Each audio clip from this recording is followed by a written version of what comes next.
What's up, everybody? Welcome to this week's core day. It's gonna be a lot of fun. We've got 1, 2, 3, 4, 5, 6 exercises. One single set, one super set, and one trip set at the end, all in a row. Let's go for it. Farmer walks, exercise 1.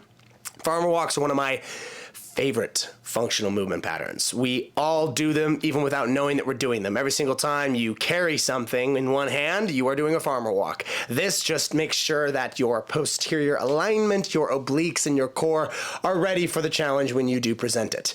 I like doing these on a 20-yard span, and I like overloading them. So I'll probably end up carrying 100, 125 pounds per hand. Do not do two hands. That is the thing I see people doing wrong with this exercise more than anything. They carry two equally heavy pieces of equipment, one in the left hand, one in the right. I think that's wrong. Your goal behind doing this is to keep your back straight and your spine aligned. A lot easier to do that if you have equal weight in each hand. At that point, it just becomes you're basically doing a carry of some kind that doesn't engage your core. So do farmer walks with one hand only. Next, we have our superset. We have an eccentric overload reverse V-up and a sand dune stepper Russian twist. Okay, so this is going to take a little bit of elite equipment in order to accomplish this. The eccentric overload reverse V-up is a very good exercise. What I recommend using for this is the hero board. You can get this from theheroboard.com. You can see this on our page.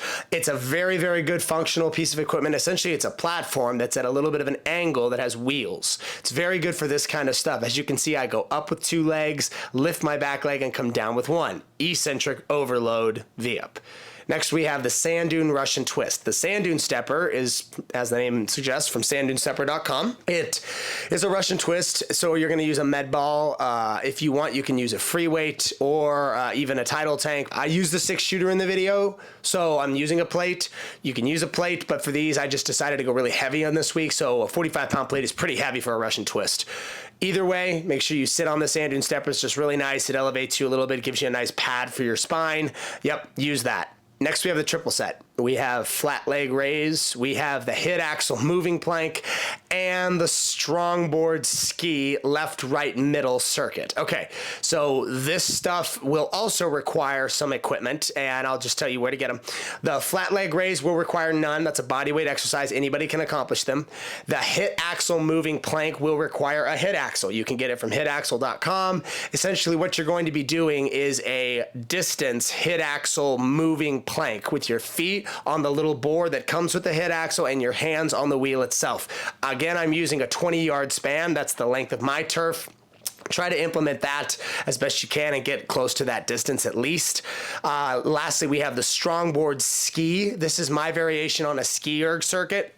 But for this one, I'm going left, right, middle. All of that is one rep. So my feet are on the strong board. As you can see, the strong board provides a imbalanced surface, so it makes your core work more, and your whole body is involved in this. It's not just your core. You're going to use the ski, and as you can see, I pull to my right, pull to my left, then pull down the middle. That's all one rep. I do this for, I think I did 15 reps. So yeah, pick and choose where your rep range is for that. That's a difficult exercise, and if you can't do that, do the ski erg from the flat surface and start there. Have fun.